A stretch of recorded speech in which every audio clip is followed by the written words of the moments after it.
ಯತ್ರ ಸ್ಥಿತ ತತ್ರ ಸ್ಥಿತ ಯತ್ನ ಅಭ್ಯಾಸ. ವಾಟ್ ಈಸ್ ಪ್ರಾಕ್ಟೀಸ್ ಅಂತ ಹೇಳಿ ಪತಂಜಲಿ ಕೇಳಿದಾಗ ಎಷ್ಟು ಚಂದ ಹೇಳಿದ್ರು. ಅಲ್ಲೇ ಇರುವ ಅಭ್ಯಾಸ, ಅಲ್ಲೇ ಇರುವುದನ್ನ ಅಭ್ಯಾಸ ಮಾಡ್ರಿ ಅಂತ. ಎಲ್ಲಿ ಇರುವ ಅಭ್ಯಾಸ? ಡ್ರೈವಿಂಗ್ ಮಾಡ್ತಾ ಇದ್ರಿ, ಡ್ರೈವಿಂಗ್ ಮಾಡುವುದೇ ಅಭ್ಯಾಸ. ಮೀನು ಹಿಡಿತಾ ಇದ್ರಿ, ಮೀನು ಹಿಡಿಯುವುದೇ ಅಭ್ಯಾಸ.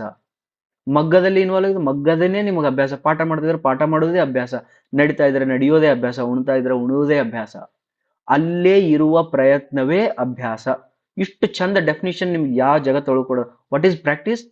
ತತ್ರ ಸ್ಥಿತವ್ ಯತ್ನ ಅಭ್ಯಾಸ. ದಟ್ಸ್ ವೈ ಮೆಡಿಟೇಷನ್ ಆಗ್ಲಿಕ್ಕಿಲ್ಲ, ಬಿಟ್ಬಿಡ್ರಿ. ಅದು ನಿಮ್ಗೆ ಆಗ್ಲಿಲ್ಲ ಅಂದ್ರು ಫಸ್ಟ್ ಸ್ಟೆಪ್ ಏನದಲ್ಲ, ನಿಮ್ಮ ವೃತ್ತಿಯಲ್ಲೇನೆ, ನಿಮ್ಮ ಜೀವನದ ವೃತ್ತಿ ಏನದವಲ್ಲ, ಆ ವೃತ್ತಿಯಲ್ಲೇನೆ ನೀವು ಇದ್ರದ್ದು ಪ್ಯಾಸಿವ್ ಪ್ರಾಕ್ಟೀಸ್ ಮಾಡ್ಬೋದು. ಬಟ್ ಆಕ್ಟಿವ್ ಪ್ರಾಕ್ಟೀಸ್ ಮಾಡಿದ್ರೆ ರಿಸಲ್ಟ್ಸ್ ಜಲ್ದಿ ಸಿಗ್ತದೆ.